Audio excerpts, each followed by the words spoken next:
Welcome back to the Elevated Podcast. Today I'm blessed to be joined yet again by Colton. This episode, man, it is as humorous as it is insightful. We talk about how to best treat your family, friends, but most importantly, yourself. It's a very rich episode. There's something for everyone. Enjoy. Get back at it. All right, cheers, everybody. Yappity yap there. So, we're sitting on a tree. You take this fucking time. Damn. Flies, a lot of butterflies, there's a lot of stuff. Oh shit, the fuck? I didn't know Churchill could throw it back like that. That's crazy.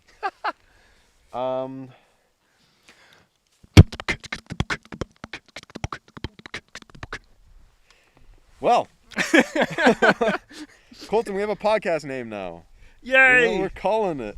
Yay! Elevated. The High and Mighty. What? Huh? High and Mighty. Oh my god. Yo, Elevated. This is gonna explode. I just put boiling hot water in here, Okay. sealed it tight, right? Yep. So that way it would be hot. Fantastic. But this shit is like, yeah, no, I would, hold on. Hear that? Yeah, I do hear that. Here we go. What? Oh, we're good. Oh. Okay. Elevated, because we're elevated. We're at higher elevation. It's very simple. We'll still get that Mountain Dew sponsorship. I'm sure of it, but. Derek, your cigar is tasting a little burnt from 2 weeks ago. Yeah. Yeah, Colton relit the cigar that I didn't finish. There's a fly on me that's doing its like. Yeah, it's doing the whole. Yeah. It's scheming. You know, it's He's like, just chilling on the cigar. yeah. He likes it. So Elevated, we got a new podcast name. That's good. Yeah. I'm working on an intro right now. It'll be I looking know. fresh. I love that. Got the thumbnails, got all of that. It feels so good to create. We were talking about this on the car ride out. It feels It very really good to does. create. And I was saying how I missed bringing my sketchbook. Yes. I mean, like, what am I gonna? I'm not gonna show it off to the microphone. Like, here, look at my sketchbook. You can hear it crinkle, crinkle. I don't know. But let's talk about that actually, because you were gonna bring your sketchbook and we're gonna do some sketches and we're gonna talk about it. Now, Yes. I am not good at sketching. Colton is a seasoned veteran at sketching, so it'll I've be been very doing it funny to. yeah, I'm sure. Oh, I've been doing it for a bit, you know. Only like 20 years. But then we were like, what if each time we did one of these, we had Yep. a specific gimmick? Exactly. Like the first time we did cigars with my sister, we didn't really do anything. This time we're not doing anything. But what if we started making it a thing, right? Like we did like a hot wings challenge, like a one chip challenge, like I don't know, like little things like that, where it's like that's going on in the podcast, and we're still talking, but it's kind of going on in the background, right? Yeah. Like eating is to a mukbang, right? We'll find little things like that. Exactly. You know? Shout out to my coworker Spencer. Shout out to Spencer. Mr. Rymax. With the S. That's the guy who drove past us, right? Yeah. Yeah. Handsome guy. If you guys ever see Spencer, he's a charming lad. He's a full dude. He is a full dude. He's not Yep. half, that's for sure. That's for sure. Big man. He's like 6'9.5". No, okay, No, no, shot. he's like 6'3", maybe That's still tall. 6'4". He's taller than you. Yeah. Yeah, for like, sure. yeah, It's a he's- minute. That's like tall by a minute. Tall by a minute. Yeah, dude. When I got there's delay in our speech. He's There- far away. He's so far away. I don't know. It's like an 8-minute delay, you know? Like, information has travel time, you know? Derek to Spencer. Derek. Anyway. But, so, yeah, shout out to him, because I was chilling at work, and, of course, I gave him a little rundown of our podcast idea. And I was originally asking him for a name. And he was going on ChatGPT and, like just generating, like, random names, and it was so funny. But I told him, well, actually, I didn't tell him. I showed him because he watched the first little bit while he was at work. And it was like you just holding the cigar being like, yep, keep it a buck. Yeah, I'm gonna keep This it a shit buck. tastes like ass. Ain't for me. Ain't for me. And, dude, like, I think it was during lunchtime or something. And like, I was getting ready to, like, take up my lunch. I don't eat during lunch. I go for a walk. So I was probably grabbing my jacket.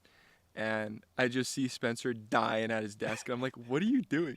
And he was like, I'm going to keep it a buck. I'm gonna keep it a buck. That is such a good clip, by the way. Dude, it's so funny. Oh my And, God. Yeah, so he was just like dying laughing. And then he was like, you know what you got to do for your podcast? He was like, because you tried cigars for the first time. Well, obviously it was your first time, not mine. But at least one of us try something for the first time Something every new. podcast. Now, Yeah. to extrapolate that idea, maybe we don't have to try something new per se, but just do something that's like part of the podcast, right? Like we can talk about whatever. Like, like my poops have been forming all right. Actually, I'm quite happy with that. Bro, chill. Like, Relax. No. Colton, come on, man. I'm not. We're gonna have that like a segment where it's like fecal update by Colton. Let's not do that. no, but I mean, like, Although you spend a lot of time in the bathroom. You're in there for a minute. Well, I mean, it's It's a what? You're in there for like a full I don't know, like a full ass performance. Like there's like musical sets that go on shorter than the amount of time you spend in the bathroom. well, it's my quiet place. It's literally where I go to like escape from everything, from Fair enough. reality. I think that's what it is for a lot of people. Also, I'm sick. That's why I'm wearing a mask, and if I sound a little raspy. Oh, So- I just thought you were scared of, looking too smoldery for the nature out here. Yeah, I mean, it's still not keeping these flies off me, so. Yeah. Anyway. So yeah, we're out here. We're out in nature again. Very beautiful day. I was actually thinking, how are we going to do this when it gets colder? Oh, I would love to come out here in the snow. so down. Could you Yeah. imagine just snow all around We're us? taking two your fucking car, long though. chairs? Yes, we're not doing your car. No, the Yeah. little Civic. We will last one podcast if we take your car because we're not going to make it back. Yeah, and then That's not gonna the happen. podcast will just become a live stream of us surviving out here. Dude, little survival series? That would be awesome. Yeah, that would be so sick. Okay, who do you think, how many days do you think you could last, like, middle of the woods? Like, let's say you not just many. spawned. Not many. I won't say I've read the book, but I listened to the audiobook of Hatchet. I've read the book. It's a good book. It's a fantastic Yeah, story. Like, obviously, I've never had to put myself in that situation, thankfully. But just knowing myself and, like, I would drop somewhere, like, in the wilderness, and if I had to survive, I would die within, like, the first few days because of allergies. True, you got allergies. That's a Yep. big debuff. It's a huge debuff That's a- because, like, I'd be, like, running from a bear, and all of a sudden I'd be like, pause, I got to sneeze. And he'd be like, Like, I now don't eat give me. a fuck. Anyway, Yeah. yeah, so that would not turn out very well for me. Although I will say, like, my knowledge of the wilderness and, like, being able to actually figure things out, like, sure, I know enough to allow me to, like, set up some traps and, like, make a fire and, like, cook some stuff. But Okay, so let's change the narrative. Because I think if bare bones, like, what I have on me right now, I'd probably last 2 weeks. And that'd be due to starvation. I don't think I'd be able to, or I don't, honestly, maybe even 6 days. Like, I'd be drinking dirty water. I wouldn't know how to boil that with what I got. But let's say you had to just need to pack make one backpack worth oh, of supplies. if I was able to pack, like, one backpack, like, unlimited size, like, whatever you feel comfortable carrying, I would probably survive at least a couple weeks. Couple weeks. I think I could go for a solid. I think I could go for, depending on the time. I think I could go for a solid, like, 3 months. I think when winter starts to hit, that's when I think I'd be done. Well, you got the size, you got that extra insulation. I do have extra insulation. I do not. True. But here's the thing: it's like it all depends on where you are. Like, if you find a creek, a good fishing spot, like, there's no chance I could, like, Oh, set yeah. up squirrel traps. Like, only shot I would have is fishing, and even then, I'm not the best at it. Well, I mean, But I know you can survive. Like, if you catch one fish a day, like, even if it's a small fish, you can survive. Like, you'll be okay, right? Now, the one thing that I do struggle with is my knowledge of plants. Like, yeah. I actually know I'm eating a nothing. poison berry for sure. Oh yeah, Yeah. you're just gonna see me, like, shriveled up, like Yeah, no, it's gonna be It's like- diarrhea. diarrhea. No, I am. I turn into the diarrhea. I'm just dead on the You're ground. just a puddle. You're just ruined. Inside, you're, like, all rotted out. Anyway, so besides talking about well-formed feces and diarrhea and being all that fun stuff, what should we talk about today? I have a few quotes that I prepared up just in case. Yeah, you were What's the- saying some of them in the car right I was out whipping here. them out. They were gold. Yeah. They were really good. The one that I really liked was what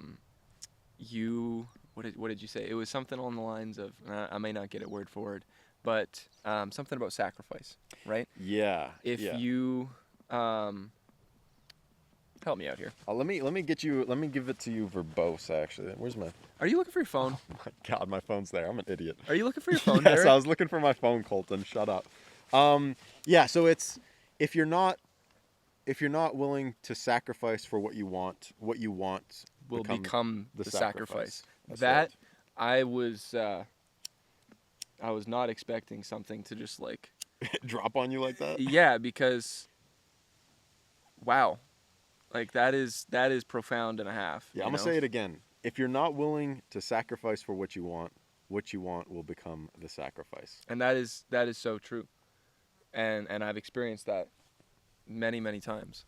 Like, I mean, here's a really banal example of like me when I was a kid.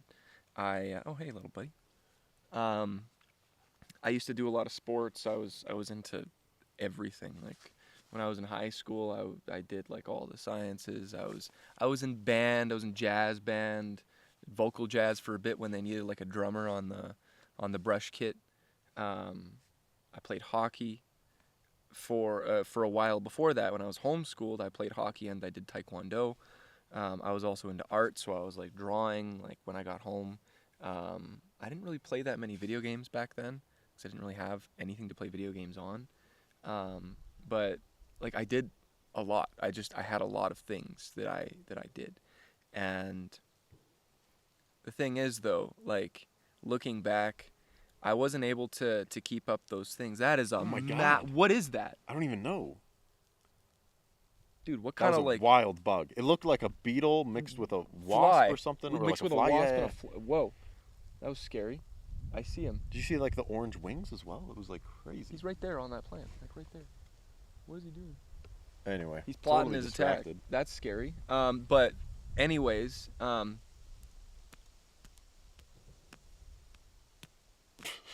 don't want it to go out.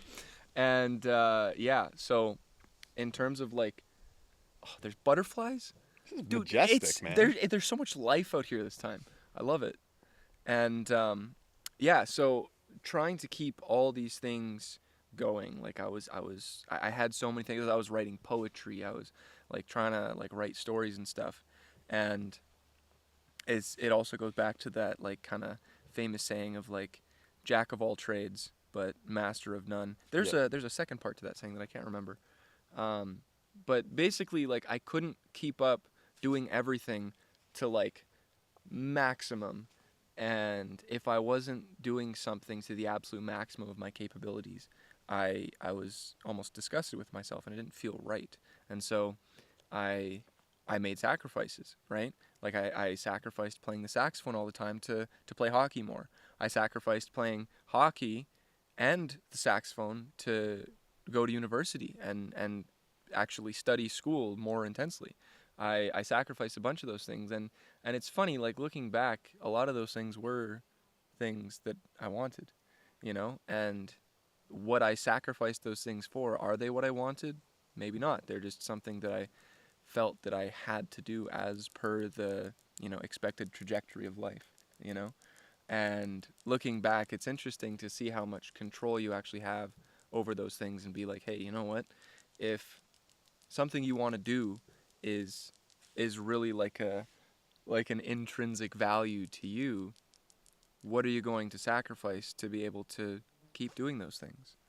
And that applies to every aspect of life. That applies to relationships. I mean, like if you have a relationship that you feel is like crumbling apart, and like someone's not picking up their weight over here, or the other person's not picking up their weight over here, like if this is something that you both truly want, then what are you going to sacrifice to make that come to be? And if nothing ends up getting sacrificed, it's kind of funny, the relationship ends up being the thing that gets sacrificed. And dude, I've looked at life through that lens like numerous times, but I've never been able to actually vocalize it the way that you did. Yeah, it's very succinct. It's very Profound. Yeah, it makes you think. Yeah. You kind of run it through your head a few times, a few cycles, and you go, huh, all right. Yeah, but it is true. It plays on that fact of like there's a cost to inaction, right? A lot of people think, oh, like, I don't know what to do, so I'll do nothing. And they think, why would I risk making the wrong maneuver when I can just make no maneuver. Yeah. But the problem is that making no maneuver is still a choice. Yes. And it's a choice with a cost. And you miss 100% of the shots that you don't take. Very true. As lame as that sounds, It's true. it's really, It's very really true. true. It's also interesting, like, there's a lot of things about what you just said that I would love to dive in. So I'll keep those little, like, chat threads open. But isn't it kind of interesting how a lot of the corny sayings when you're younger, like, treat others how you want to be treated, you miss 100% of it. Like, as you get older and you understand... They're like, oh my God, they're so... Oh, it's a squirrel. Oh, I thought that was like something else. Anyway, this is gonna be us trying to hold a conversation and getting distracted. Be like, oh my God, animal. Dude, could you imagine if there was like a deer somewhere over here? That'd be crazy. Imagine if a deer just walked like right through our setup. Yeah, dude, we'll get him on the mic. Like, But yeah, a lot of those things, Don't as you sound mature, you realize, oh my gosh, like it's right. Like there's a reason that those sayings hold up, and it's because they carry more truth than they're letting on. yeah. That's what I think makes those specific sayings persevere throughout time, right? Yeah. Through, like the different changes in language and vocabulary and stuff like that, because they carry more meaning than they carry meaning that has value. Mm-hmm. So I'm gonna keep those threads open, but I do want to hear about your weekend because he showed me some little clips, and maybe I can show those clips here because they're very cool.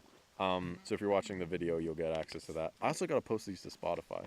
Oh, yes, true. Anyway. So if you're on Spotify, Wow. get wrecked. Wow. You won't be able to see those videos. Loser.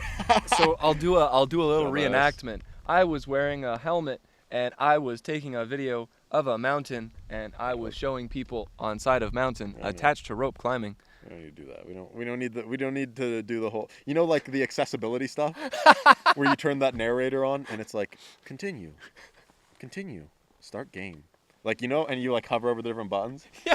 It's like I accidentally did. White man in white shirt talks about his weekend. Like we don't need that. Yeah, like presses A, presses W. Yeah. It's like, thanks, I'm glad I know I'm pressing the right key. Yeah. Or when it's like on subtitles, it's like ominous music fades in. You know what I mean?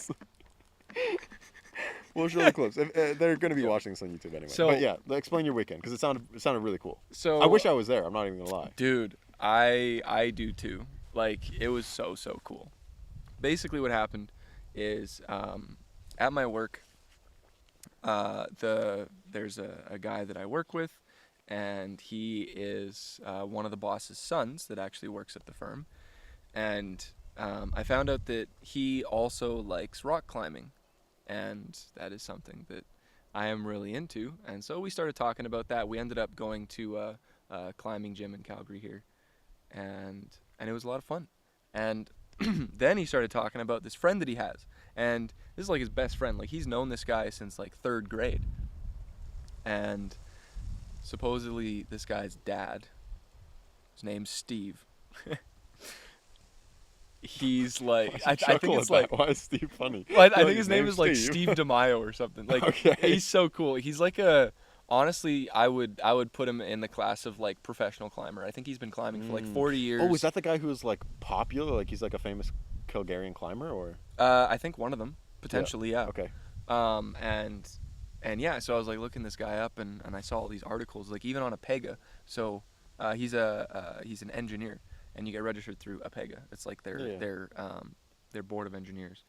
And there was an article on Apega talking about a professional engineer that's a climber. I'm like, are you kidding me? This guy is legendary. And so James, my coworker, was like, hey man, like I'm going down to, like, his family has a place down in Crow's Nest. And they were going to, they kind of go there every weekend. And his friend and his friend's dad also have a place out there, and they like to go climbing there all the time. And so they invited me to come along because they were talking about going climbing last weekend. Well, I couldn't pass it up. I was like, absolutely. Like, Yeah. there is no way Yeah. I'm not coming to join this.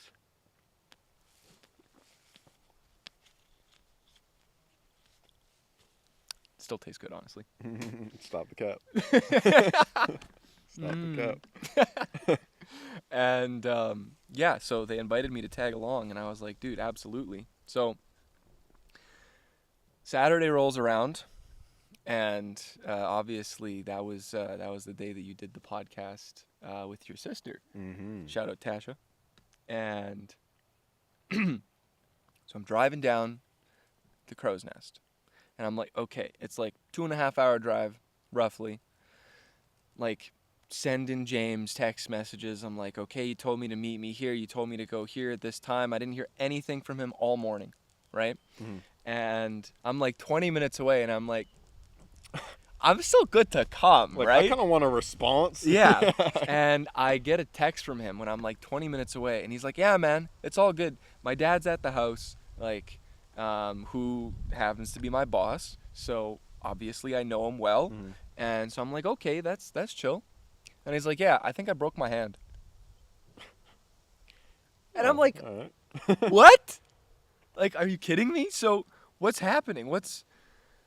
Oh. I was like so shocked and like, what's going on? You're like, what the Yeah, so going I on, knew man? he was going camping. Yeah. The Friday to Saturday. And I guess he rolled a quad and like messed up his hand. He didn't break it, thankfully. But it's really funny. It's been like super swollen, like right here, and you can't see any of the tendons, so it just looks like a pudgy hand. Ugh. And then his other hand is like super like Yeah. not pudgy, Yeah. and it looks so bizarre. It's also a different color. It's weird. I don't know what he did, but it's like messed up. Anyways, so I'm like, that's weird. So I get to the house. I end up just hanging out there. They have a perfect view of Frank Slide. They're like right across from it. It's a beautiful view. So cool. And I'm just hanging out there, and then eventually I find out that the guys are still going climbing, and I'm just going with them. So I find out that it's Steve and his son, and sister, and the guy's girlfriend, and his sister's friend, right? Mm-hmm. And so it was the 6 of us, I guess. It was like a full car. I don't even know if James would have fit in the car, like, honestly. And yeah, and so they were still like super down to take me out climbing, and I guess they found out that I like to boulder a lot, so they were like, "Oh, we're gonna need to find some things to challenge you, because I guess you're like, you're like really good climber." And I'm like, "Okay, sure." We'll get ahead of ourselves here, you know. And I thought that we were gonna drive out to like a spot and then just walk out of the car and go find a rock and climb it. Yeah. That's what I was kind of told. Oh no, brother.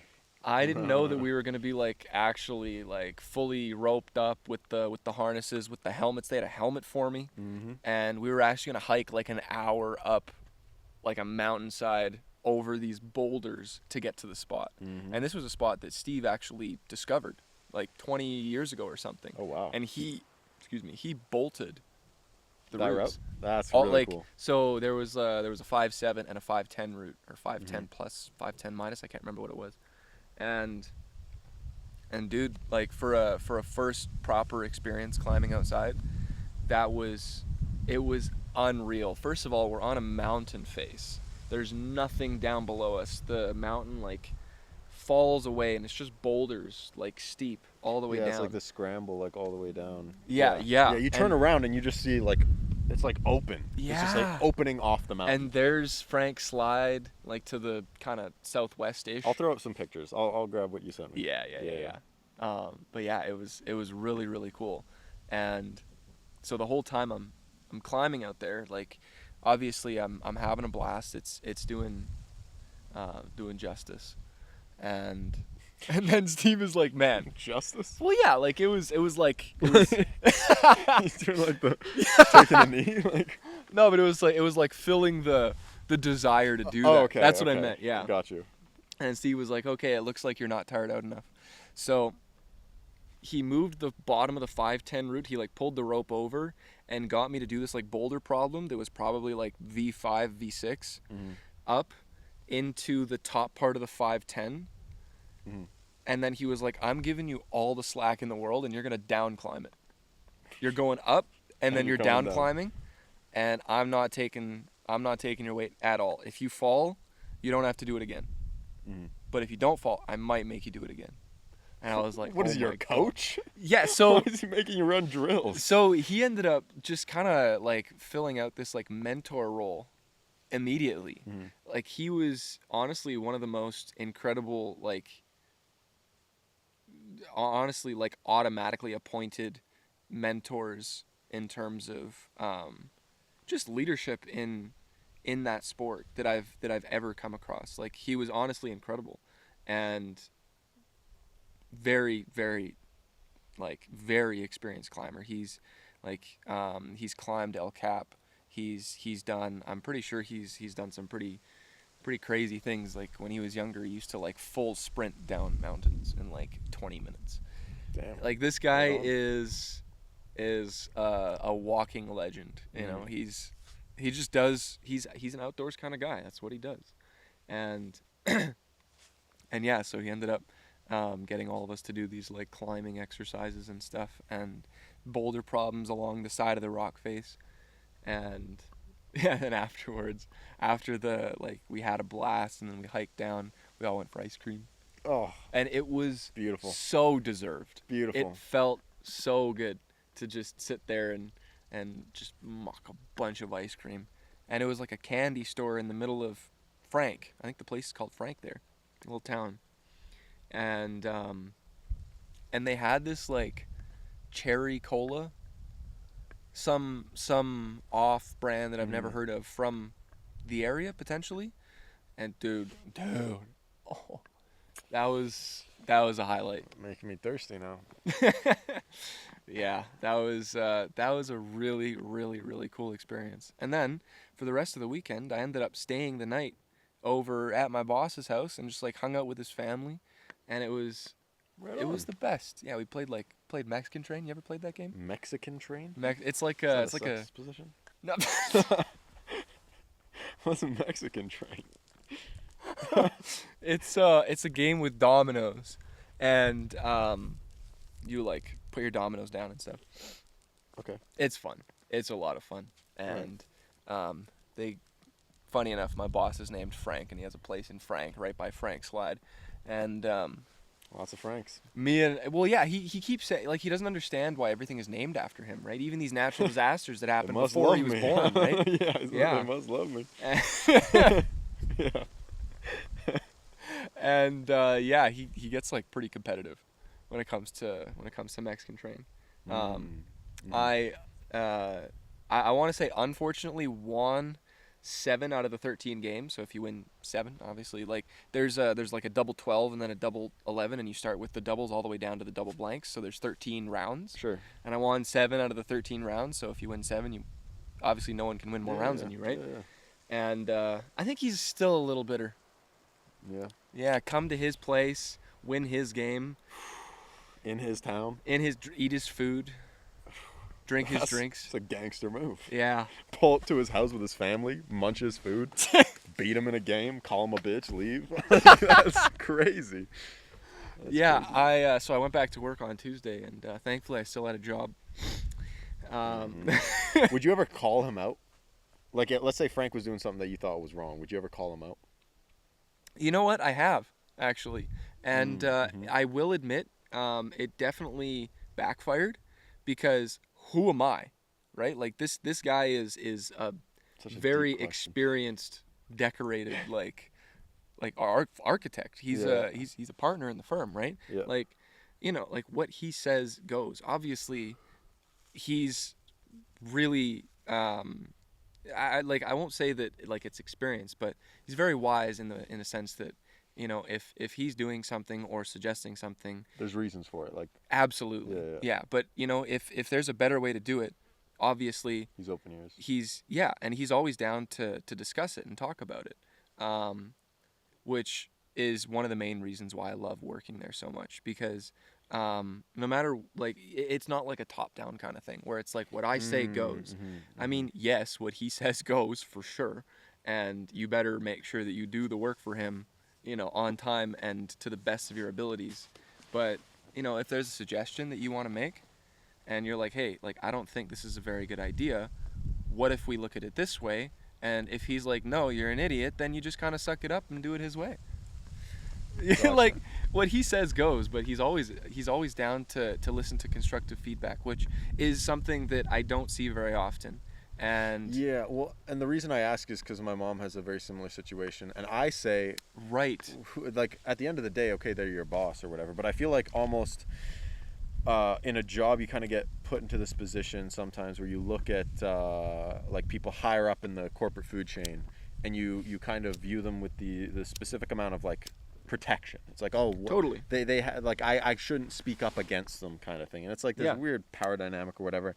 And I was telling her like, nah, fuck that. Like if you think he messed up, call him out. Yeah. Right. But like don't make it seem like they're an idiot, because you have to understand, like do it professionally. This and with person respect. is the reason you have a job. Right, but don't be like afraid. Oh my god, like they might let me off. If they do that, first off, they're a petty like they're a petty asshole. They're not worth your time, and you shouldn't want to work for them regardless, right? But yeah, there was that kind of fear, and I go like, nah, scratch that fear. You got to reframe how you perceive these people, because they are humans, and they might have, they're just people, but they might have more experience or more talent or more whatever it may be to put them in that position. But you shouldn't like see them as the position, see them as a person. Exactly. And nothing like nothing bad can come from that unless the person can't receive specific criticism or whatever. Exactly. Or whatever. Well, right? Because either you learn and they go, oh, okay, I can see why you would call me out for this, but actually there's factors that you didn't take into account, or they go, no, you're completely right, I didn't even see it that way, I'm in the wrong. It's like either it's way, a learning experience. Either way, someone grows. Yeah. Right? So and that happens a lot at my work, like where we're always like, calling each other out for like something that might have been missed, or in fact realizing that someone else actually knew better than you, and that is something that I love, because every day I go to work I'm learning so much. It's amazing. Like even so, James, the boss's son, like he's only been working here for 3 months. He just came on to sort of learn some things, because he's currently going through through tech school actually, and he's a dad, but he has a little kid. Dude, shout out to Jackson. Jackson's a little homie. Like he is the cutest little baby I've ever seen.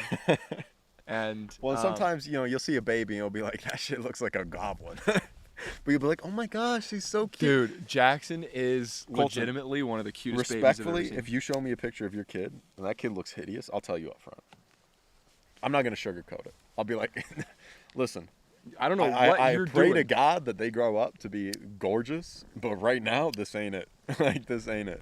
Like they look like they lived under a rock for 3. You know how sometimes like you pick up like a rock and there's insects like pressed underneath, and it's all like moist, like that's where my baby came from. Slimy Slimy and like miscolored.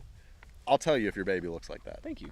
Yeah. I appreciate that. That's very considerate of you. Here's the thing. I'm gonna call you out a little bit though. Okay. Because there's been a lot of times in which you will mention how going into work actually is something that you dread.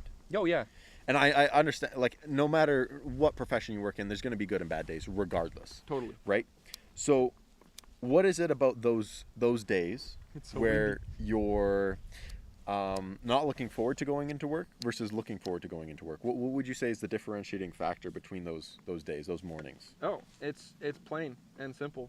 It's the fact that I don't get enough sleep on the days where I dread going into work.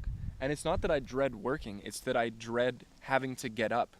Oh, it's the thought of like moving, like kind of like getting the day rolling. Is that kind of what it is?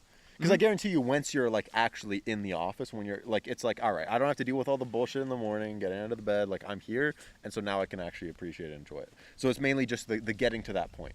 Mm-hmm. Okay. And it's funny too, because once I get to work and that is a wasp. I don't like wasps. Listen, wasps are chill if you're chill with them. Nah, dude, I don't be racist, man. Okay. Don't be racist. Wasps, wasps are just different ethnic bees. That's what they are. They're just different ethnicity of bees. Yeah. Like, would you say you're more relaxed with a bee than a wasp? Absolutely. I'm racist. Shit. Well, no, because here's the thing. The bee will die, right? So the bee's like, I don't want to do this. Yeah, you know the wasp won't die. The wasp will be like, I'll sting you. The wasp was like, I can 5 fire times. off shots. Yeah, exactly. Yeah. But anyways, to bring it back to what you were saying, yes, seriously, once I do get to work, like I might be exhausted because I'm a degenerate and stay up too late, but let that sink in. I'm gonna address this next, but keep going. I got something next. Keep going. Yeah. But yeah, it's great. Seriously, like once I get to work and once I get in the flow, once I'm doing things and and like helping my boss out get things done. It's great. I really enjoy what I do because I feel confident in my work. You know, I get asked a lot of questions, and I also ask a lot of questions, but I feel like I'm in the position now where when I'm asked a question, I can actually give an answer that I'm confident in. Mm-hmm. And that makes me feel really good about the work that I do, rather than being super like uncertain and sort of self-conscious about what I'm doing. I feel very confident in what I'm doing. And even if I'm doing something wrong, which James is not letting me live that one down very easily. Whole building, all the windows were 2 inches too low, and we had to change all the details. Amateur mistake. It was I wouldn't have honest. made that mistake. You I would would have not. caught it. Nope. I would have caught it. Dude, I was not happy. But like honestly, the fact that we're able to like catch those mistakes and talk about it and fix them and actually just, you know, like get productive work done and have a good time doing it is the best thing ever. Right? Like truly, like the days that I'm dreading going to work, I only say that when I'm on my way to work, because I'm like, I don't even remember like the last 5 minutes of driving. Oh my God, I'm like 2 minutes away from work. How did I get here? Yeah, it's not good. Sleep deprivation is not healthy, and it Sleep changes your brain chemistry. Yeah, I can't remember what it was. There's a specific time period. It was like, I don't know, like 4 days, 3 days of sleep deprivation or whatever is the equivalent of like 12 shots or something like that. Like it'll fuck you up. Oh, dude, not even that. It's like, I think it was like. It's also a war crime to sleep deprive someone. It is. Like that's how bad. I am committing war crimes on myself. You're breaking the Geneva Convention, brother. Yeah. Breaking the Geneva Chemical Convention. warfare. Yeah, no, I like it's bad. I think I read somewhere that like some odd amount of like if you stay up for like a certain amount of hours, like 72 hours or something, it's like as bad for you or worse than like smoking a pack of cigarettes or something. And in terms of just overall health. Yeah. Oh, I was talking like in terms of like debilitating effects. Oh. Yeah. Oh. Like it's the same as getting, yeah. like, drunk as fuck. Well, I when I was in my undergrad, I remember I stayed up for something like 54 hours straight working on a project because I had to finish it for the final. And the 54 hours, I remember that specifically because that time was up, and it was when I submitted my project. Mm-hmm. I went back to my room, showered, got into my dress clothes, and went back and presented. And I don't remember a thing. And then I went back and probably slept for like 16 hours. And then woke up and I was like, I don't know who I am anymore. I don't know what's going on. But yeah, I was like a floating head. My body was disconnected. It didn't even exist anymore. I was like, yeah. It's not good. All right, so I'm gonna address the thing though. This is something that I've been realizing in myself a lot recently, but also something that I've noticed from you that I think it can be worked on and improved. Not just the sleep. All right, that's like I think I know where you're going with this. Yeah, it's the self-talk. Yes. It's the self-talk. I have watched a podcast. It was Andrew Huberman and David Goggins. And it is such a good podcast. I had to watch it 3 times. It's like over an hour long or whatever. I think I know the one you're talking about. It's very and here's the thing. Whenever I talk about a lot of David Goggins shit, my dad will always go, "Oh, it's unrealistic. It's ridiculous." Why? And I go, "Listen, I'm not trying to be. It's not. I'm not trying to. Here's the thing. I'm not trying to be David Goggins by any means. That's not the life that I want. That's not the purpose I want to pursue. But the one thing that he has done really well, and that I would say he is a master on, is that internal dialogue. Mm-hmm.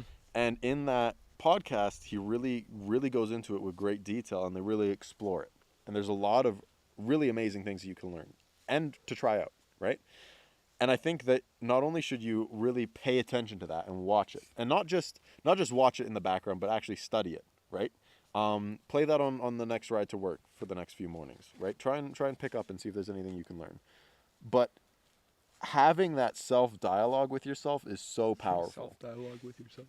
The self-dialogue with yourself, from yourself to yourself. It's like...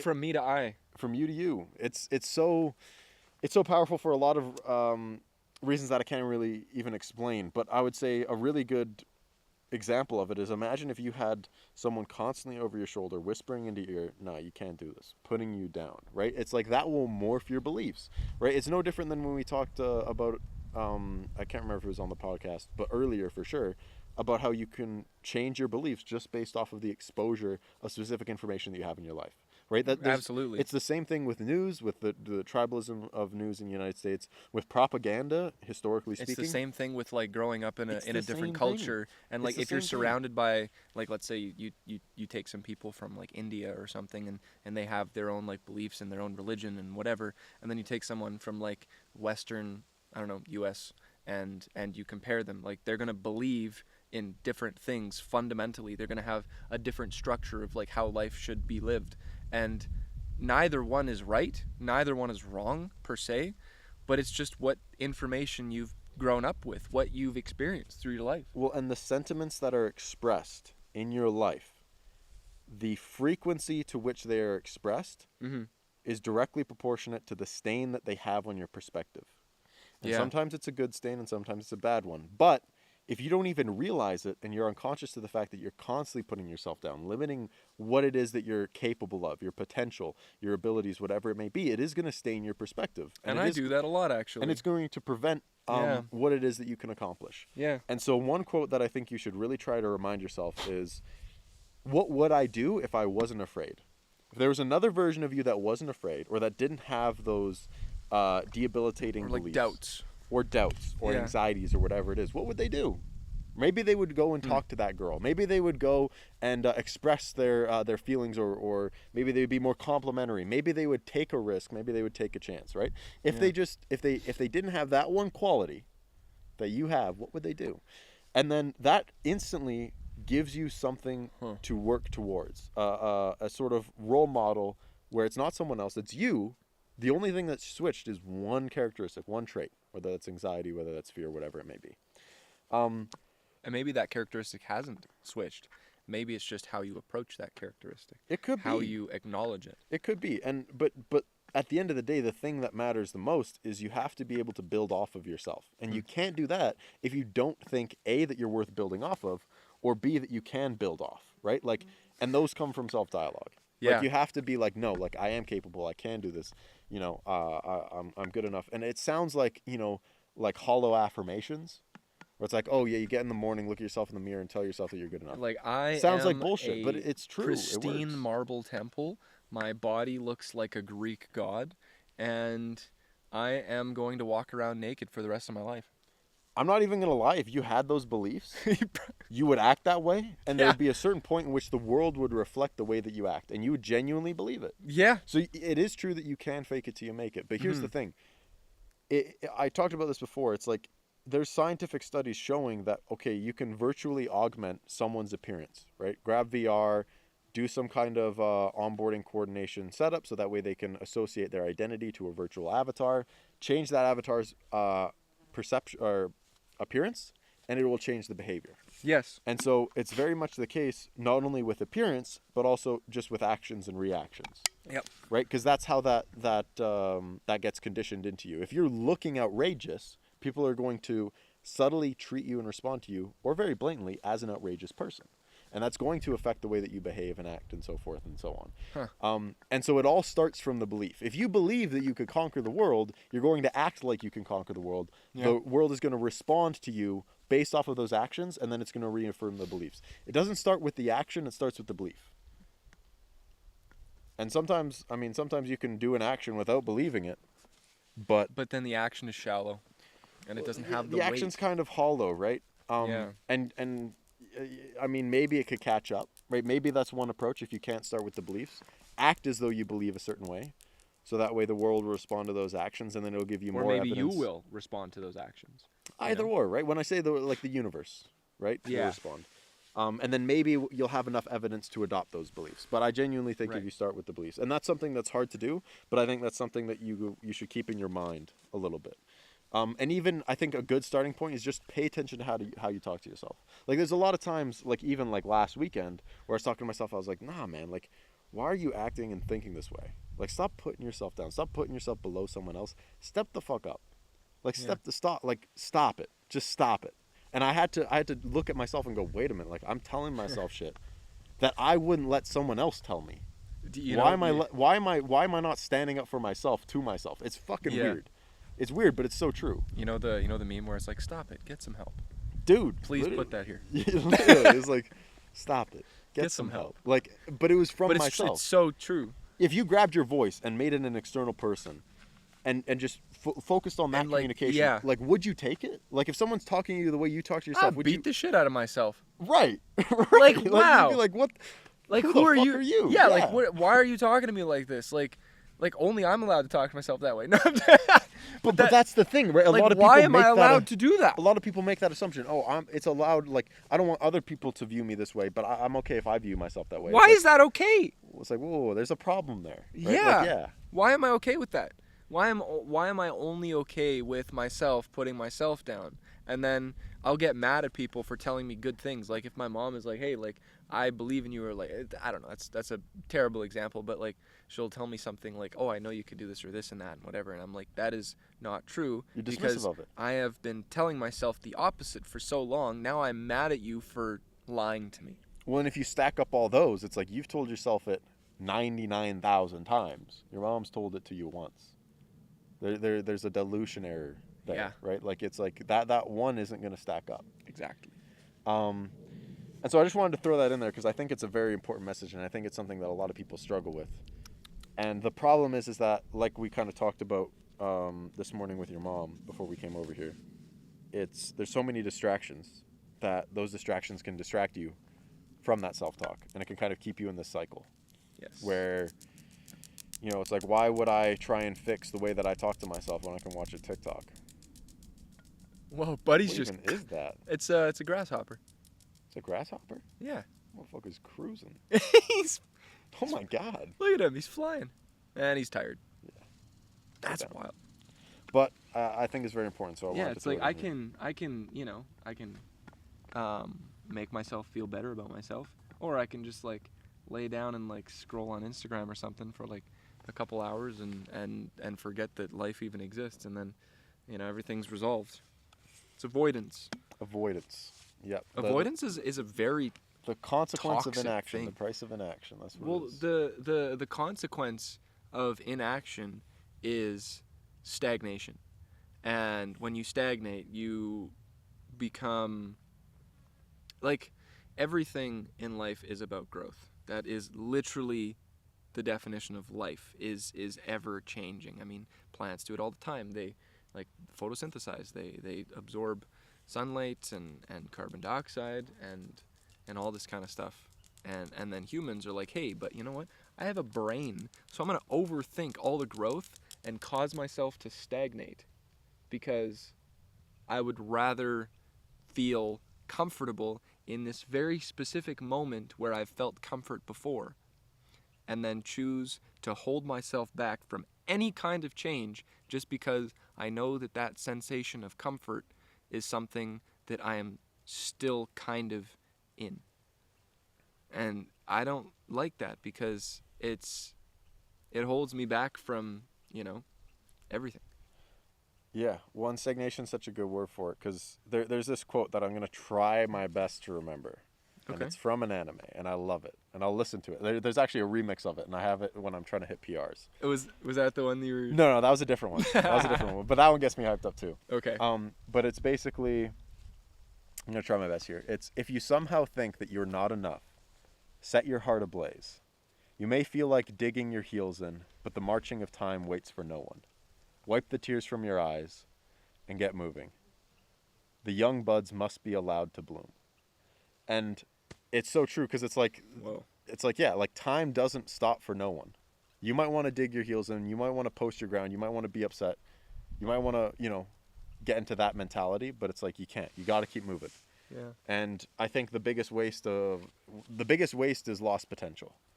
And that's true thematically. You see that in the Bible. You see that in sports, right? Like, when someone who is so great lost it all, or died young, or whatever it may be. Like, that's why the loss of a child is the most heart-wrenching thing. It's because it's a loss of potential. And when you get into that mentality of, I'm not going to change. I'm not going to do this. I'm not going to. That stagnation is pulling you away from that potential, right? Like that's how I view it. Interesting. And lost potential is like losing a sense of life, of being alive. It's like you lose purpose. Yeah, like I said, the price for life is death. Yeah. So act like it. Like you're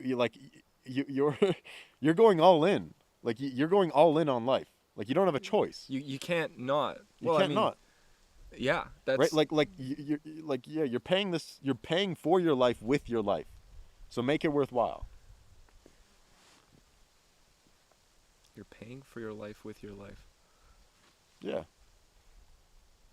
Like the cost of you being alive is your life. Huh.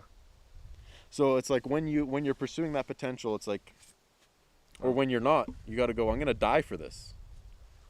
So is this what I want to die for? And it's easier said than done, right? Like a lot of these quotes, phrases, it's very easy to just whip them out and just pop them off. But it's so much harder to brand your soul with them. Yeah. Right? Like I say a lot of these things, but it's not in my soul. Like I haven't branded my soul with, you're paying for this with your life, act like it. Right. Because I don't. I have a bunch of assumptions where it's like, all right, I'm going to live to 83. You know, I don't really need I'm not 83, that's so specific. Minimum. So it's like, I'm not stressing. Okay. Right? Like, I'm not worried. Like, even when I almost died, genuinely, I was like, it didn't hit me because I'm like, I'm not going to die. Like, I'm going to live to 83, minimum. Yeah, minimum 83. I'm like, fuck, I still got so much time. Like, this. Like, there'll be so many times where it's like, I will come close. Beat your ass. But genuinely, dude, like, that's where it's a little fucked. And I wish I could treat it differently. But I can't, right? Like, I can't do that until I'm ready for that change, which I don't think I am. But maybe there's someone out there who is, right? And hearing maybe this one phrase is the missing phrase that they've had to connect and finish the puzzle so that they can brand their soul, right? Like, you know, those moments in your life where you come across, you see like maybe an ant walking along the ground. Overhear a conversation as you're passing by. Someone tells you an offhanded thing that they don't really mean. But that hits you so deeply and it's so potent because that's what topples the dominoes. That's when you go, oh my God, like that ant is me trying to navigate my way through life. He doesn't know where he's going. I don't know where I'm going. That's okay, right? Like it could be something super mundane, but it's the last piece of the puzzle that you can see the full image and you go, okay, now I'm ready to bring this into my soul. Now I can actually live by this, right? And so just because the phrases aren't enough by themselves, that doesn't mean they're not worth saying because they could be the one piece of the puzzle that someone's missing out there. That first domino. I mean? Or I would say the last domino, the missing domino. But yeah, that first domino. Well, I would say yeah. I see what you mean. Yeah, that makes sense. Well, because if all the dominoes have fallen over and you're still missing that last one, it's going to stay standing forever. It's like, oh shit, it was set too far away. Yeah. It's like they all fell and then just there's one standing like, hello. Yeah. So, but yeah, that's where I'm trying to like save these like quotes, phrasings or whatever to remind myself because like I said, it's like I genuinely think that exposure can stain your perspective. And so I'm hoping that if I can keep those, the presence of those quotes or phrases that I like, I'm hoping I can keep them around long enough that they'll have an impact that will last. Well, it's interesting. Like on the drive out here, I mean, those some of the quotes you were saying hit so vividly. I was like, wow, like the one about the sacrifice. I was like, the other one as well is don't eat with someone you wouldn't starve with.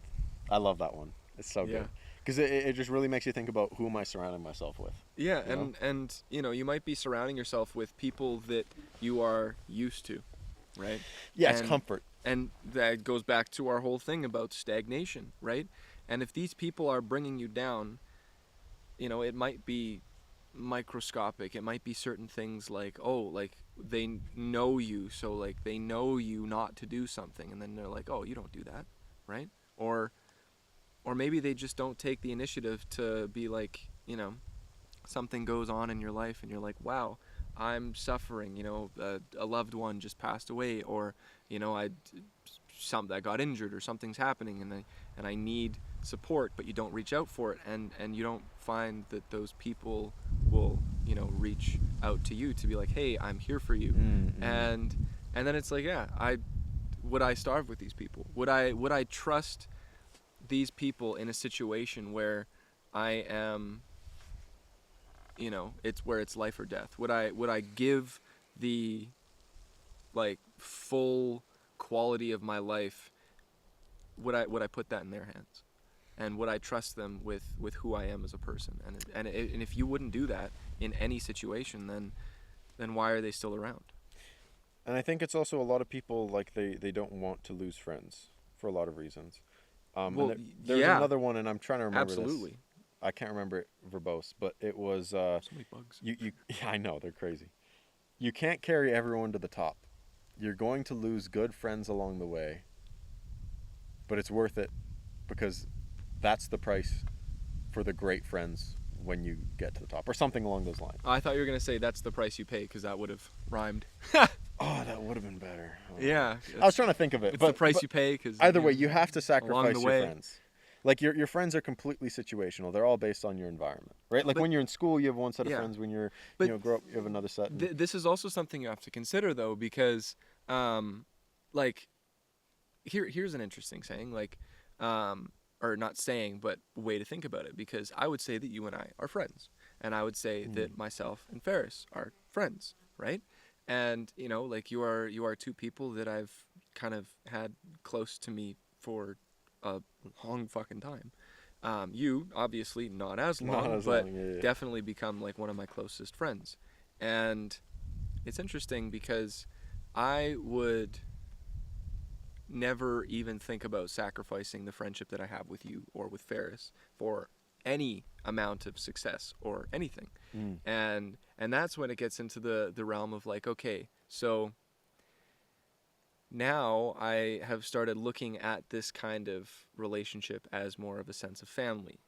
And then it's like, okay, so when do you start seeing a friendship as healthy enough that you start viewing them as family? And then it's like, okay, well, now once you start viewing this, sure, you would never let them go, but what if they don't view you the same way? So then it's like, well, now if this becomes a sensation of, like, oh, this person is like my brother or my sister, or, like, I feel like they are a part of my family, now it's like, well, rather than just, being there for each other all the time, kind of like a friend and hanging out and doing things that we both like to do, it's like, well, I'm gonna look at this as more of like a family type of relationship, where, like, I'm gonna make sure that I am my best for you, and if you make sure that you are your best for me. I actually have that quote written down as well. Really? Yeah, I'm gonna be my best self for you. Yep. If you be your best self for me. And it's the same sort of thing if you're in, like, a relationship with a partner, right? Yeah, exactly. Because there's the sort of age-old saying of being like, I will take care of you if you take care of me, right? And that's great, right? Like, that's fine. But if I'm a piece of shit and, like, I'm relying on you to, like, take care of me because whatever, and, like, I'm doing the bare minimum, but you're already taking care of yourself, so I don't have to do much, right? Yeah. No. Done. Well, here's the thing. Like, you touched on it too, and I would consider you and Kenny are my best friends. Motherfuckers. Like, when it comes to the highest tier of friendship, you and Kenny are both there. I never met Kenny. That's the guy I went to New Jersey to meet. Yeah, I know. Yeah. I think you meet this guy. And it's for a specific reason. Not only, like, do we clearly have our differences and we don't align on everything, but every moment, there hasn't been a bad moment. Like, there's been moments where there's maybe been a little bit of turmoil, but at the end of the day, I know that it's like we both care and want the best for each other. Yeah. And that's the thing. It's that wanting best. And that, I think, is a sensation of family over friendship. Well, like, the only reason I don't say family is because it's, like, blood relation or whatever. But I genuinely consider you my family, right? Yeah. Because, you have those friends where they don't. Like, they might say it, but their actions suggest otherwise. Yeah, it's like... And you and Kenny, your actions don't suggest otherwise, right? Like, not only do you say, I want the best, but your actions suggest it as well, right? And you'll have those friends where it's like, maybe you're trying to fix your sleep schedule. And they'll go, nah, like, come on, it's Friday night, we got to go partying or whatever. Yep. And you go, nah, man, I'm trying to fix my sleep schedule. Actually, I'm sorry, I'm going to have to decline. And then they're like, they go, yo, nah, stop being a bitch. Yeah. Like, right? Those aren't your friends. They don't give a fuck about you. They just want you to be there, right? But the good friend goes, man, it's okay. We'll do it another time or whatever. Or, matter of fact, like, I hope you get your sleep. Like, make sure you're really, like, focused. Or, like, matter of fact, that's a good idea. I might have to do the same thing. Yeah, exactly. Right, but it's like those are the friends, right? Like those are the people who actually care because they go, oh, okay, he's trying to pursue something for him. I should support that, not pull away from that for my own greed, for my own selfishness. Yeah. And man, you got to lose a lot of those people who it's like, yeah, they might be a good friend, but they genuinely just don't want the best for you. Or they are a good friend and they want the best for you, but you can't bring them to the top. That's the most painful shit. When you go, okay, like me hanging out with you, unfortunately, the opportunity cost is too high and I have to stop that. Mm-hmm. And if they are a good friend, they'll go, man, I understand. Soar to the heights that I want you to soar to. Yeah. Right? And they go, even if I'm not a part of that, as long as I can witness it, I'll be happy. Exactly. Like those are the people you want to surround yourself with, absolutely. Right? Who understand, yeah, it's like the trajectory you're going. There needs to be a new word that's like, that's because like saying family, I mean, yeah, it's like blood related. It's a little bit different. But even some of your family members, like they don't even want that shit for you, which is tough. I know. Yeah. Yeah. So like, what's stronger than family? Let's try to figure this shit out. What's like there's acquaintance, right? But acquaintance has its own definition. And then there's friend. But what is stronger than friend but not family? To me, I think family's the closest, but there's some people who are my family that aren't my family. Well, exactly. So then so then what is the word? Yeah. So if you just use the word family for like this is who I'm related to, what would be that word above friend? Is it another F word? Friend, buddy? family? I don't know. But buddy. I don't know. Like, I don't know. I don't know what it is, but you're right. I don't think there actually is a word in English for that. Should we? You know, it'd be really cool. What if we found that word in a different language? Yeah. But brought into. I'm a talk with Ferris and see if he has a word for that in Arabic. Yeah, because there's a lot of words that just can't translate. Yeah, let's try and figure out if there's a word. I'm gonna start using that. Cool. Yeah. Because it sucks, man. Like there's some people who you might be in the womb with. Like you might genuinely have a twin, and they just want to see nothing but your downfall. Yeah, literally. It's crazy. It's like, motherfucker, you are me. You're the closest thing to me. You are me. Yeah. Yeah. It's like, but that, you know, it's tricky. Like it's the same thing with Cain and Abel. Like some people just have so much going for them. Yeah, exactly. That they go, I am so, I don't know, my ego can't take it, and they just want to tear you down because by tearing you down, they feel like they're higher than they are. Yeah, I was actually this is really, really off topic and kind of funny, but I was at a bookstore yesterday, and I found this little book that was like all about like the history of Gucci. Okay. Yeah, and it was really interesting. That was a left turn. Yeah, no kidding. And would you learn about Gucci, or you just saw the book? Well, I literally sat there, read the whole book because it was like a little book, and then every page was just like a little bit of history. Yeah. And I found out a lot about like the family feud and things that like went on. And like at one point, I think it was like I can't remember his name, but I think it was like the grandson of the original founder. What is that? My God. But you're like trying to blow it through. Oh no, there's like a little bug on my thing, and I tried to blow it through my mask. Bro, what is that? That is like a Bugosaurus Rex. Yeah, dude, it was a mix between like a horsefly and a bee or something. And a dragonfly. That was scary. Anyways, Gucci, yeah, family feud. Yeah, so the founder of Gucci, Gucci, by the way. Guccio? Yeah. Gucci? Hence the GG, the double G logo, which I think is really cool. Bro, Gucci is one letter away, or one, I guess, phonetic away from just a terrible name. You know what I mean? Like, you just take away the I or whatever, and it's just Gooch. Like, I would not buy Gooch clothing. I'd be like, that paints a bad image. I'd buy Gucci, though. Yo, Gucci kind of had the card stacked against him with that name, I feel like. I'm impressed. I don't think that was a thing back in the day. Yeah, Gucci, okay. I'm pretty sure it was his grandson, because I think it was, I know it was I read that it was like March 27th, like 1980 something or 1990 something, where one of the grandsons, he had separated from his wife because there was a bunch of things going on, and she was really just in it for the money. And she actually hired a hitman to kill him. Oh, shit. And so on March 27th, I think it was like 1984 or 1986 or something, he was assassinated. Or it must have been 90 something because she was released from prison, I think, in like 2016, because for like good behavior or something. Sure. Yeah. But yeah, she was sentenced to like 27 years in prison. and which is crazy. It's like this was someone 27 for an assassination? I feel like that's a little light. Yeah, but well, I mean, you didn't do it, but like if you could have done it, you would have. Yeah. Like I think that's all there. I think this should be locked away. So I guess 1989, 27 years. Damn. But yeah, like that was your lover. Like how can you wed someone and actually That's what scares me the most. Like how can you wed someone and love them and be a part of their family, have children with them? Actually, I don't recall if they had children. Well, I I'm watched assuming. a video of like this, And then like this girl who was putting chlorine in the guy's like coffee.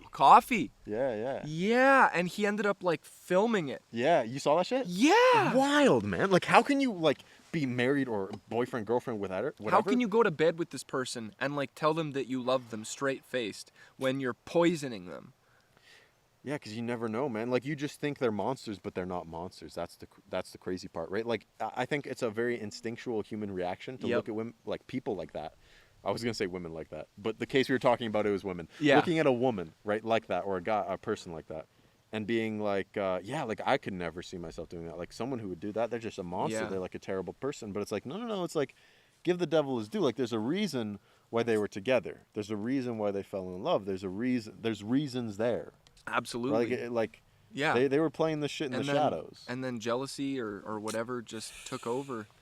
It's so bizarre. And it also comes down to that whole thing of like, if someone is like, let's say, cheating in a relationship, right? Mm-hmm. And they're getting away with it, right? Like they haven't been found out. They will project it on the other. And all of a sudden they will paint the other person as the demon. Yeah, dude, I was talking to this one girl and she got cheated on, and my friend said, well, why did the guy cheat? I go, what the fuck? Like, they're trying to frame it like she did something worthy of being cheated on. Right. Which sometimes it's like, all right, maybe that's a case, but to jump to that right off the bat, I feel like it's kind of crazy. Right? I feel like that's the problem with dating nowadays. You never really know what someone's intentions are, right? Like, my intentions are very much like, all right, I genuinely want a partnership, right? Something where it's like, all right, let's say it's like, the ride or die, like I wish I had a twin and we were just like, oh my god, it looks like a flower. I was gonna say like a bust open shotgun shell. Like yeah, it's like a gangster's flower right there. A gangster's flower. Yeah, that looks really cool actually. Yo, show the camera. Look at that. It's a little flower. It's a cigar flower. A cigar flower. Yeah. What are you doing? How you looking? Oh, Derek's looking schwanky with a bucket hat. With the bucket hat. With the bucket hat. But yeah, You're like so I genuinely am like I want like a partnership, and a lot of people they just don't want something that's like that I guess encompassing. They want like, oh yeah, like I want someone who will like, keep me fed and like keep me in a house and shit like that. And I go, yeah, but like it could be so much more. Like imagine you had a twin and you and your twin did everything together. You were like the fucking duo. Okay. Like that's what I want in a relationship and a partner. Yeah. Where it's like, yeah, it's like we'll fucking like we'll leapfrog off each other exactly into the future, into the fucking horizon, right? Yeah. And some people are like, no, I just want a frog that'll buy me Gucci bags. You know what I mean? It's like it's a frog to buy me Gucci bags. It's like it's different shit. Yep. Yeah, this fucking fly loves me. Yeah, he's been chilling on you for a minute. Did you see the thing that was sitting here for forever? What? Yeah, he was just chilling. It's like a little wasp or something. I don't know. It's one of those and they like hover like a. Are you a bug person? Do you get creeped out by bugs or disgusted by them? The bugs that I know can cause some serious harm. Pain? Yeah. Yeah. Though I give them respect, but the Like ones who can't do shit, I'm like, chill. I'll be like, oh my god, like look at you, like. Yeah, like I knew it, cutie. Yeah, could you imagine like back in the day when the oxygen concentration was different and these things are like up to your hip?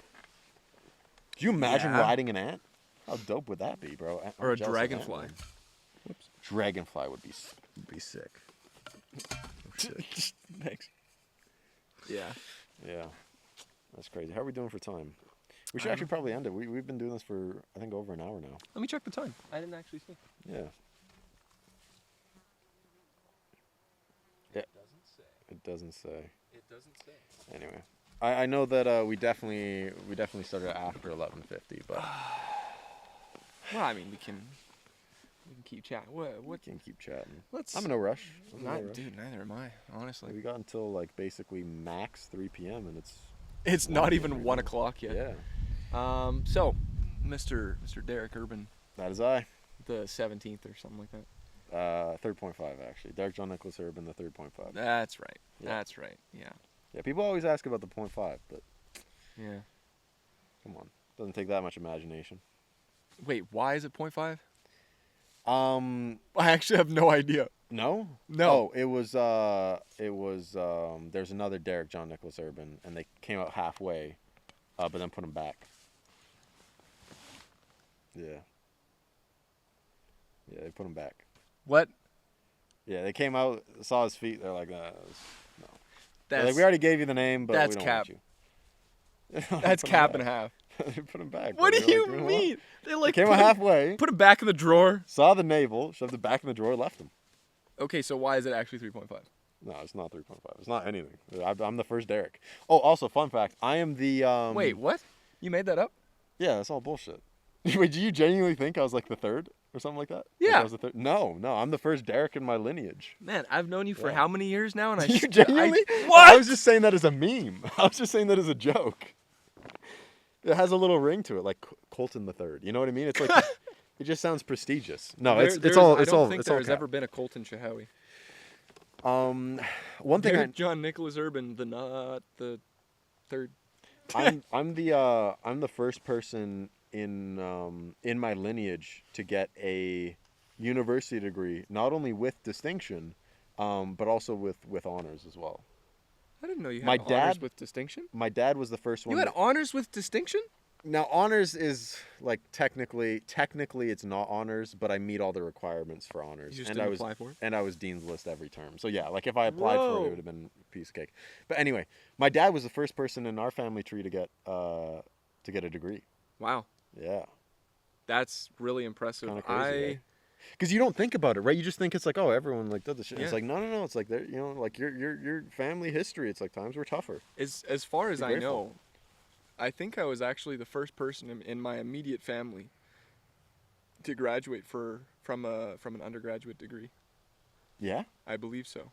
Wow. Some people dropped out, or I've got to think back to this because I've been how'd you told get up that. here? How did you get an ant? Bye bye. Oh, that shit went flying though. Yeah, because I've been told this before, and I can't like properly recall because I have a cousin, Lauren, who's older than me, but I don't know if she ever actually got a degree because I'm pretty sure she was like going through law school or she was gonna do law school. Was that her?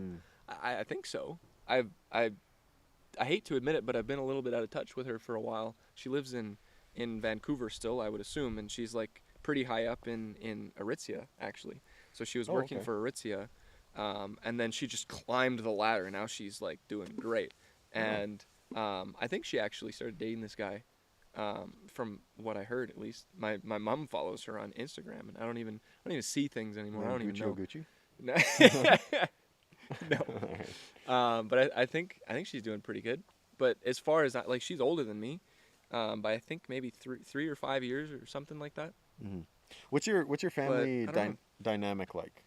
Like for let me lead into this and preface with ours. Like my dad's side, like my dad would always like put efforts to like we're kind of the only ones really situated in Calgary. Okay. And my dad would make a bunch of efforts to like drive all the way out to BC, like west fucking coast, meet up with them for like special events, family reunions, etc. Yeah.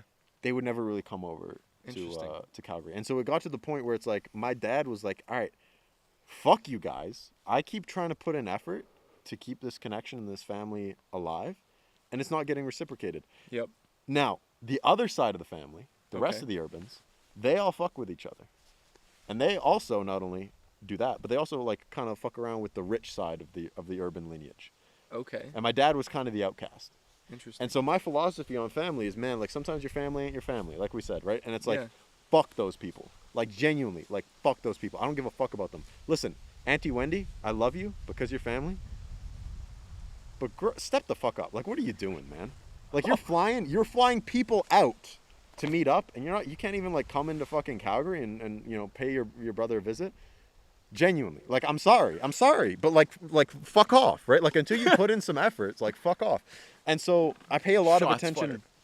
to my siblings. Yeah. Because I don't want to repeat the same thing. And same thing with my cousins. Like my cousins, they're in that stage of life, early 20s. Like they're going through high school, they're going through university. They all got their own lives going on. Yeah. But I genuinely want to make good efforts when I'm in a stable part to go out, meet up with them, grab a beer, right? Maybe smoke a fucking another shitty cigar with my cousin Brett and Ty. Yeah. Right? Just like, maintain those connections. I'm down to do that. Make sure it's reciprocated. Obviously, Exactly. right? But it's like, yeah, like my mom's side, all very close. Right, like that's like when my grandparents had their 60th, those are all the guys who showed up, right? And so yeah, so for me, it's like I understood kind of, I guess at a young age, sometimes your family, but I'm curious if it's the same for you, if everyone's really close, all spread out. So, like, it's a little interesting.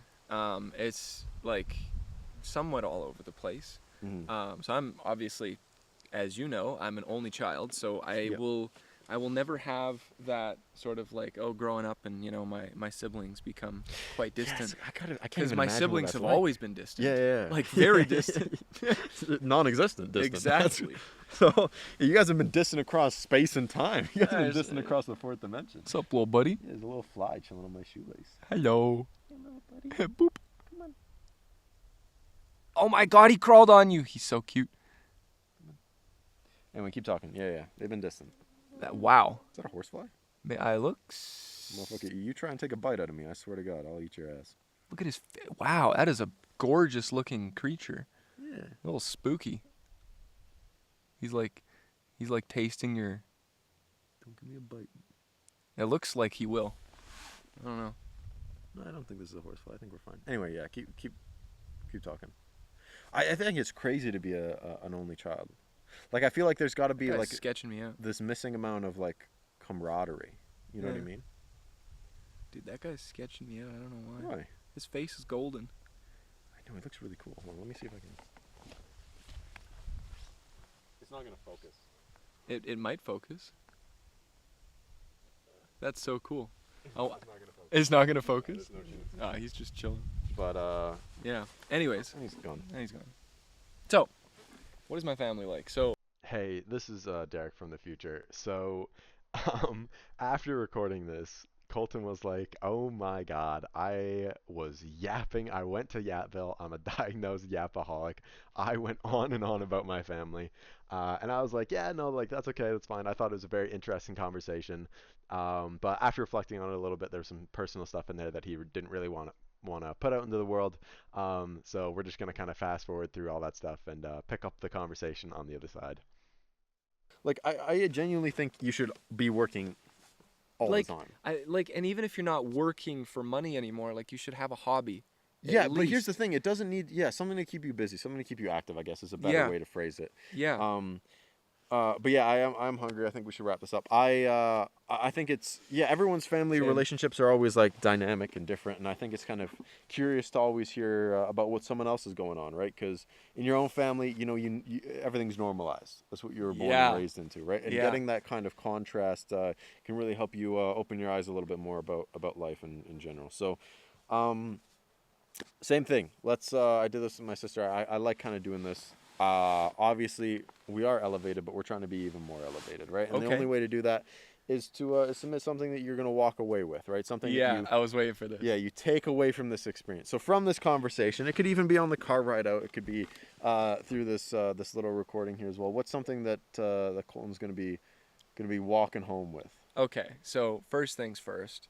Was the quote that you said about sacrifice on the way up. So the main thing that I'm taking away from this is I'm gonna stop calling myself a piece of shit. Yes. And I'm gonna start calling myself a disgusting piece of shit. Well, I mean, no. Let's no. Let's so go there. I mean, so like, I don't know about that one. For me, self-talk has always been something that has been more on the negative side, and I think it's come from a sense of like perfectionism, where which is kind of funny because because flaws that stand out. Yeah. Like I have not practiced or played my saxophone in years because I only used to practice when I knew I was good enough to do things that I wanted to do. And so because I'm not good as good as I used to be, I won't practice because I'm not good enough to practice the way that I used to. And I shit you not, It's the that dumbest is shit I've ever heard about. thank you. Yeah, that's fucking stupid. But like that's why I don't like powerlifting anymore Yeah. because I can't lift the same amount anymore. Like I And it like feels when defeating. absolutely. Yeah. When I used to powerlift, I could deadlift like 365 pounds. I could squat like 285. Yeah. And don't worry about my bench press. Yeah, And don't talk about that. But that's okay. and it was really, really heartbreaking to go through COVID and lose all of that progress. Yeah. And then I honestly struggled to get back into it. And for me, that's why I like climbing so much, because it has turned into a new form of working out and physical activity that is completely unrelated to that, where I can actually go and, you know what, if I don't have a good session and I can't send any climbs, some of the best sessions are when I try things that I can't do. Yeah, right. Like when we worked Yep. on that one climb, it was Yep. just like And something new. It's like Try it out. and I'm not going and deadlifting and doing the same thing over and over and over again. I'm actually going and like trying new climbs because they reset the wall. And like maybe I'm going outside and I'm trying an outside climb and maybe I can't do it. But even if I can't, it's the process that's actually rewarding. And like when you're deadlifting, you're not really enjoying the process necessarily. You're actually enjoying the fact that you're hitting a new weight, or you're like, you know, hitting a PR. And that mentality for me, I think, became very, very toxic. And so to wrap this up, the main thing that I'm taking away from this is the fact that my perspective on what I'm able to do and what do you hear that? What was that? I heard it. I don't know what it is. So. Yeah, like my perspective on like what I do and what I'm capable of needs to shift and needs to go more into the realm of like, this is something that I would like to do because I enjoy the process of it, not because the end result is something that I will be more proud of than the last time I did it. Alrighty, All right, so this is our third time's the charm. third take for trying to end this thing. Yeah. The first time it ran out of storage and we didn't know that. So Yep. then we reshot it and it ran out of storage again because obviously it had no storage. So now we freed up storage and now we're doing this for the third time. Yep. So, wow, Colton, that was such an amazing thing that you're going to be walking away from this podcast with. Wow. I really had, like, it was so influential and impactful in my life. This whole conversation, it's just been brilliant, Derek. Wow. Thank you so much.